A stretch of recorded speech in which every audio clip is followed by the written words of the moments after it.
पर्युषण पर्व का अर्थ है आत्मा के निकट रहना। संसारी व्यक्ति बाहर परिभ्रमण करने का आदी होता है। पर्युषण पर्व हमें ये संदेश देता है कि बाहर की प्रवृत्तियों को सीमित करके पर्युषण पर्व में आत्मा के निकट आ जाओ, आत्मा के पास में आ जाओ, आत्मा की आराधना में लग जाओ। पर्युषण पर्व की आराधना बहुत लोग हर्षोल्लास के साथ करते हैं और करनी चाहिए, क्योंकि ये हमारा पर्व है, जैनों का पर्व है।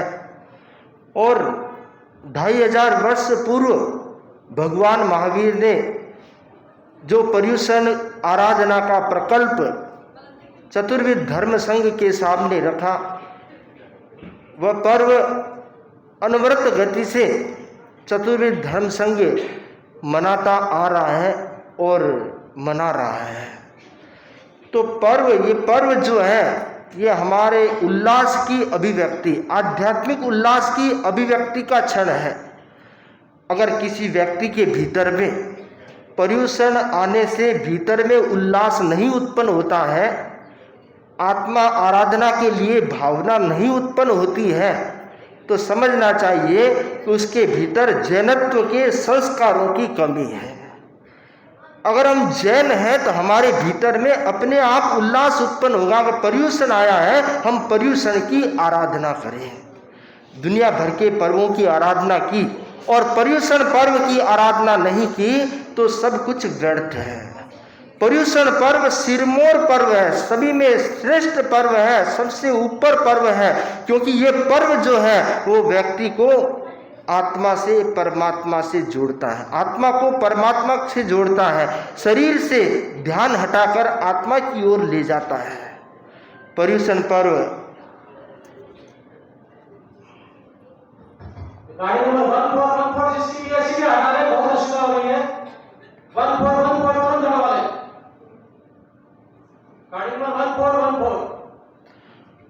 पर्युषण पर्व अपनी ओर लौटने का पर्व है। जब व्यक्ति अपनी सीमा से बाहर चला जाता है तब उसे याद दिलाने वाला पर्व पर्युषण है कि अब अपनी सीमा में आ जाओ, अपनी ओर लौट आओ। जो अपनी ओर लौट आता है वह सही मायने में पर्युषण पर्व मना सकता है। पर्युषण पर्व की आराधना कैसे करें? आप कहेंगे कि पर्युषण पर्व की आराधना जब तब स्वाध्याय आदि से की जाती है, प्रतिक्रमण क्षमा याचना से की जाती है। पर्युषण आराधना के अनेक स्तर हैं।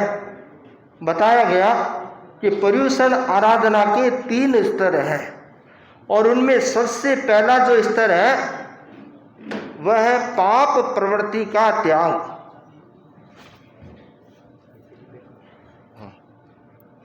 पहला स्तर है पाप प्रवृत्ति का त्याग। जैन श्रावक पर्युषण पर्व में अध्यात्म की आराधना करें, परंतु उससे पहले पाप प्रवृत्ति को रोकना जरूरी है। पाप प्रवृत्ति चालू है और इधर पर्युषण की आराधना कर रहे हैं तो चित्त जो है वो पाप प्रवृत्ति में उलझा रहता है, और चित्त अगर पाप प्रवृत्ति में उलझा हुआ रहेगा तो वह धर्म की आराधना सम्यक ढंग से कैसे कर पाएगा। तो पाप प्रवृत्ति को रोकना बहुत आवश्यक है। इसलिए बहुत सारे लोग पर्युषण पर्व में पापकारी प्रवृत्ति को सीमित कर देते हैं, व्यापार के टाइम को सीमित कर देते हैं। कई क्षेत्रों में पर्युषण पर्व में 8 ही दिन व्यापार पूर्णतया बंद रहता है। ये सावध्यकारी पाप प्रवृत्ति है, साल भर करते हैं, 8 दिन तो धर्म की प्रवृत्ति करें, पाप की प्रवृत्ति को छोड़ करके धर्म से जुड़ने का प्रयत्न करते हैं। कई जगह पर्युषण पर्व के प्रथम दिन और अंतिम दिन व्यापार बंद रहता है, कई जगह चतुर्दशी को भी व्यापार बंद रहता है। इस प्रकार प्रयास किया जाता है कि सावध्य प्रवृत्ति से हट करके, व्यापार प्रवृत्ति से हट करके आत्म प्रवृत्ति की ओर लगे। आप कहेंगे कि व्यापार नहीं करेंगे तो कैसे चलेगा? क्या 8 दिन व्यापार नहीं करने से नहीं चलेगा? ऐसा नहीं है। व्यापार के क्षेत्र में लगे रहोगे तो धर्म आराधना कैसे कर पाओगे? पर्युषण की आराधना कैसे कर पाओगे? व्यापार में झूठ भी बोला जाता है, छल भी किया जाता है, हिंसा आदि के प्रसंग भी उपस्थित होते हैं, और भी न जाने कितने प्रकार के पाप उसमें लगते हैं। तो पाप प्रवृत्ति को सीमित किए बगैर पर्युषण की आराधना कैसे की जा सकती है? तो पर्युषण पर्व की अगर सम्यक आराधना करनी है तो व्यापार को सीमित करने का प्रयास करें, उसके टाइम को सीमित करने का प्रयास करें। जितना टाइम धर्म की आराधना में लगा पाए लगाने का प्रयास करें। पर्युषण की आराधना का सिर्फ मतलब ये नहीं है संवत्सरी को उपवास कर लिया, प्रतिक्रमण कर लिया, मिच्छामि दुक्कड़म खमत खामना कर लिया और पर्युषण की आराधना होगी, ऐसा नहीं है। पर्युषण की आराधना का मतलब है कि आप झूठ मत बोलो, आप चोरी मत करो, आप किसी के साथ बुरा बर्ताव मत करो, बुरा व्यवहार मत करो, सबके साथ प्रेम और सद्भावना के साथ रहो, किसी से नफरत मत करो, किसी के साथ घृणा से पेश मत आओ, सबके साथ जो समानता के भाव के साथ प्रस्तुत हो, तो पर्युषण पर्व की आराधना सही मायने में सही ढंग से हो पाएगी या हो सकती है। संसार की सारी प्रवृत्तियां चल रही है और एक उपवास करके कि हमने पर्युषण मना लिया तो वह बहुत ज़्यादा नहीं मनाया, आपने थोड़ा कुछ मनाया है, बहुत ज़्यादा नहीं मनाया। तो पर्युषण पर्व की आराधना करनी है तो सबसे पहले पाप प्रवृत्ति का त्याग करें। बाजार पर्युषण पर्व चल रहा है और बहनें शॉपिंग कर रही है, पर्युषण पर्व चल रहा है और दूसरे घर के काम किए जा रहे हैं, तो पर्युषण पर्व की आराधना कैसे होगी? पर्युषण पर्व में ये नियम या संकल्प होना चाहिए कि मैं पर्युषण पर्व में अनावश्यक कोई भी वस्तु को खरीदूंगा नहीं। वस्त्र, अब 8 दिन में कौन से वस्त्र चाहिए? वस्त्र तो बहुत है, 8 दिन तो मैं ना कोई ज्वेलरी खरीदूंगी, ना कोई वस्त्र खरीदूंगी, ना कोई भूमि का क्रय करूंगा, ना कोई और दूसरी चीज क्रय करूंगा। पर्युषण में मैं इन सब चीजों से उपरत रहने का प्रयास करूंगा। पुराने जमाने में यह प्रचलन था कि पर्युषण पर्व में अनाज नहीं पिसवाते थे। क्यों नहीं पिसवाते थे? घट्टी नहीं चलती थी। क्यों नहीं चलती थी? कि पर्युषण पर्व में 8 दिन तो इस हिंसा से बचें, इस जो आरंभ है इस आरंभ से बचने का प्रयास करें। बहुत लोग कपड़े नहीं धोते, मतलब आरंभ से बचने का प्रयास करें। परंतु जो लोग नहीं जानते वो स्विमिंग कर रहे हैं, पर्युषण पर्व में स्विमिंग कर रहे हैं, पर्युषण पर्व में वॉकिंग बोल रहे हैं कि हम वॉकिंग जा रहे हैं, घूमने जा रहे हैं। अरे घूमने तो जा रहे हो, आप हरियाली पे घूम रहे हो, काई पे घूम रहे हो, तो आपने पर्युषण पर्व में क्या किया? आपने पर्युषण पर्व में हरियाली और काई पर चलने का त्याग करें। बहुत से लोग चप्पल पहनने का त्याग करते थे, सचित का त्याग करते थे, जमीकंद का त्याग करते हैं और हरियाली का त्याग किया करते थे। आजकल हरियाली के त्याग में थोड़ी कमी आ रही है, जरूरत है। हरियाली का त्याग क्यों करना चाहिए? सचित का त्याग करने से हरियाली बंद नहीं होती है, परंतु हरियाली का त्याग करने से हरियाली बंद होती है। तो हरियाली का त्याग करने से हरियाली का जो आरंभ समारंभ है वह कम होगा, छेदन भेदन कम होगा या नहीं होगा, तो उससे उस हिंसा से बच जाओगे और आपको समय अधिक मिलेगा। हरियाली का भोजन बनता है तो उसमें समय अधिक लगता है बनाने में, तैयार करने में, सूखे में उतना टाइम नहीं लगता है। तो हरियाली के छेदन भेदन से बचोगे तो बहुत सारा समय आपका धर्म आराधना में लगेगा। और उसके साथ जुड़ा हुआ जो पक्ष है कि हरियाली का सेवन करने से शरीर में जल की मात्रा बढ़ती है और जल की मात्रा बढ़ने से हमारा मन जो है वह चंचल बन जाता है, स्थिर नहीं रह पाता है। तो जल की मात्रा का संकोच होगा, तो हरियाली का संकोच करने से जल की मात्रा का संकोच होगा और जल की मात्रा संकोच होने से मन धर्म में स्थिर होगा, स्वाध्याय ज्ञान ध्यान में स्थिर होगा। इसलिए हरियाली से बचने की सलाह दी गई है। तो बहुत ज़रूरी है कि हम पर्युषण पर्व की आराधना में पाप प्रवृत्ति से बचने का प्रयास करें, पाप प्रवृत्ति को टालने का प्रयास करें कि पाप प्रवृत्ति से मैं बचूं और उसको टालूं। पर्युषण पर्व की आराधना का दूसरा जो स्तर है वह है प्रवचन श्रवण और प्रतिक्रमण।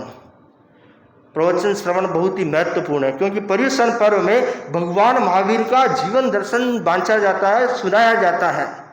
भगवान महावीर हमारे आराध्य हैं और इस अवसर्पिणी काल के अंतिम तीर्थंकर और जिनका धर्म शासन चल रहा है, उनके धर्म शासन में, उनकी शरण में हम हैं।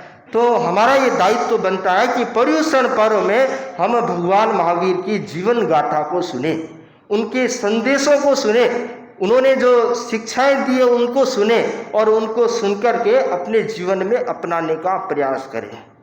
आज देखते हैं पर्युषण पर्व आता है, महाराज का प्रवचन सुनने कौन जाएगा? जिनके बाल सफ़ेद हो चुके हैं वो तो महाराज के प्रवचन में जाएंगे, और जो काले बाल वाले हैं, यंग जनरेशन है, जाओ दुकान पर बैठो, बिजनेस संभालो, काम धंधा संभालो। ये तरीका नहीं है। पर्युषण पर्व में घर का हर सदस्य प्रवचन में उपस्थित हो, युवा वर्ग प्रवचन में उपस्थित हो। माता पिता का दायित्व होता है कि मेरी यंग जनरेशन बाकी दिनों में नहीं जाती, कोई बात नहीं, पर पर्युषण में 8 दिन जाना जरूरी है, 8 दिन प्रवचन सुनना जरूरी है। ऑफिस भले 12 बजे जाओ, 1 बजे जाओ, पर 8 दिन पर्युषण में प्रवचन सुनना जरूरी है, बहुत जरूरी है। तो प्रवचन सुनने से हमें हमारे धर्म के बारे में और भगवान के बारे में जानने को प्राप्त होता है। उसके साथ साथ बहुत सारी प्रेरणाएं प्राप्त होती है। तो पर्युषण पर्व में अधिक से अधिक भाई बहन, युवा वर्ग, सभी लोग प्रवचन सुनने का प्रयास करें। और प्रवचन के साथ दूसरी जो बात जुड़ी हुई है पर्युषण पर्व में महत्वपूर्ण बात है प्रतिक्रमण।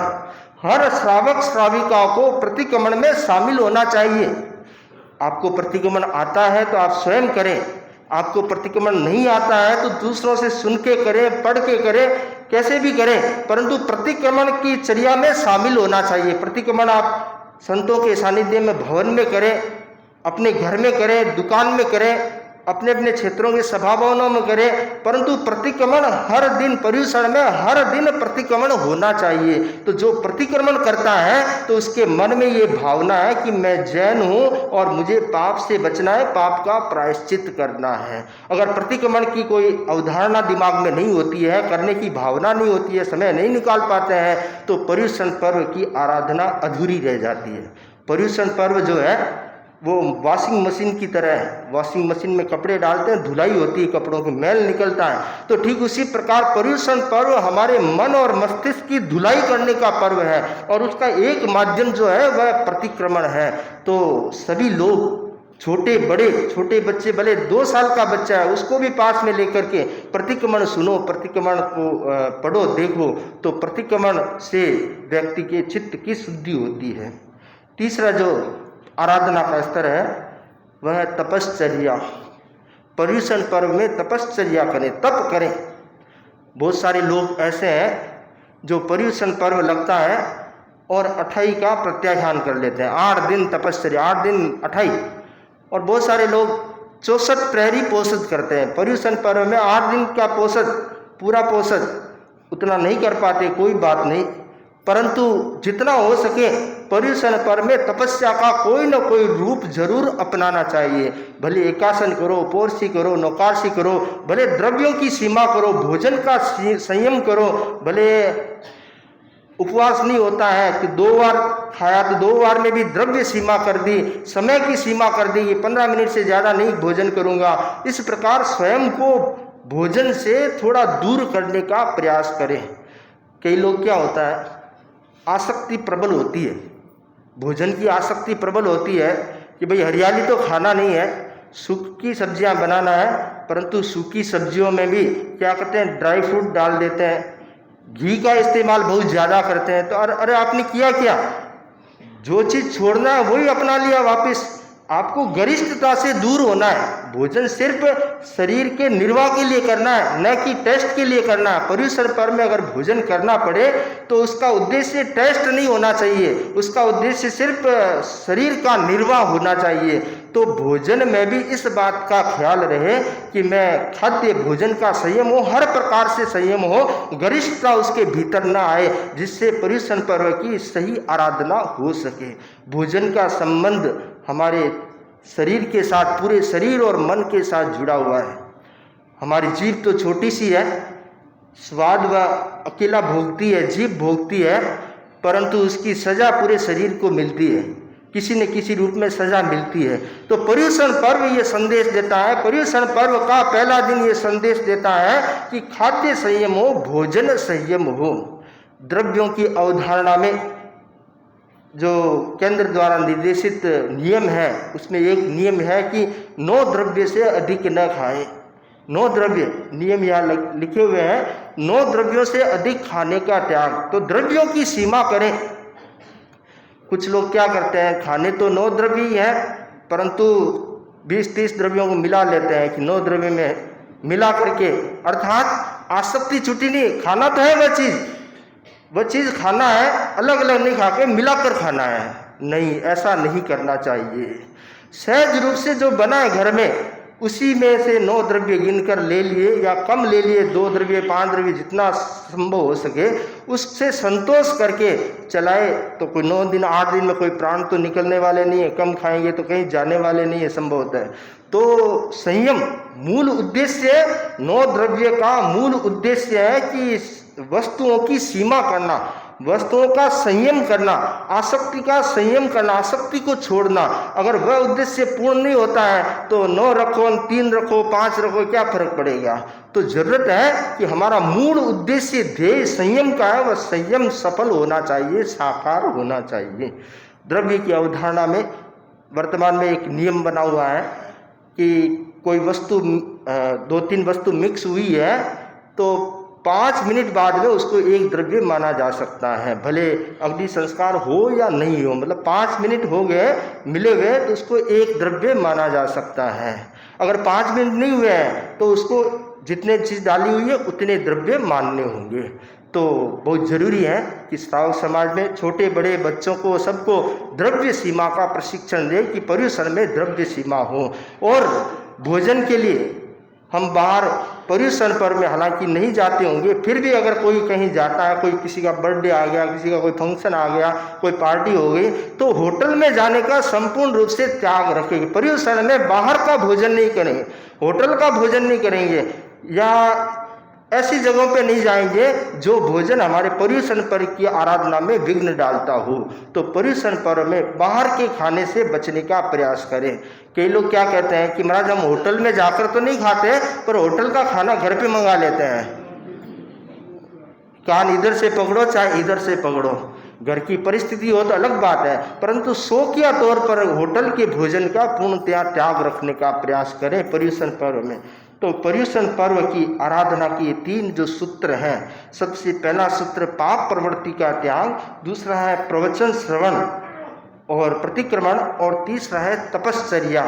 तपश्चर्या पर्युषण में उपवास, तेला, अठाई और भी न जाने 10 प्रत्याख्यान कितने प्रकार की तपस्याएं होती है। तो घर का हर सदस्य कोई न कोई तप से जुड़े, पर्युषण पर्व में छोटा मोटा ही तप करे, परंतु तप अवश्य करे जिनसे उनको ये बोध रहे कि मैं पर्युषण पर्व की आराधना कर रहा हूँ, पर्युषण पर्व मना रहा हूँ।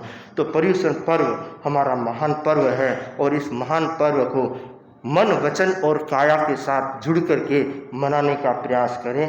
संयम इस पर्व का मेन संदेश है कि पर्युषण पर्व में मैत्री के साथ संयम जुड़े, संयम जुड़ना बहुत जरूरी है। तो खाद्य संयम, भोजन का संयम और दूसरे संयम करके हम पर्युषण पर्व की सम्यक आराधना करें। इन्हीं मंगल भावनाओं के साथ ओम आराम।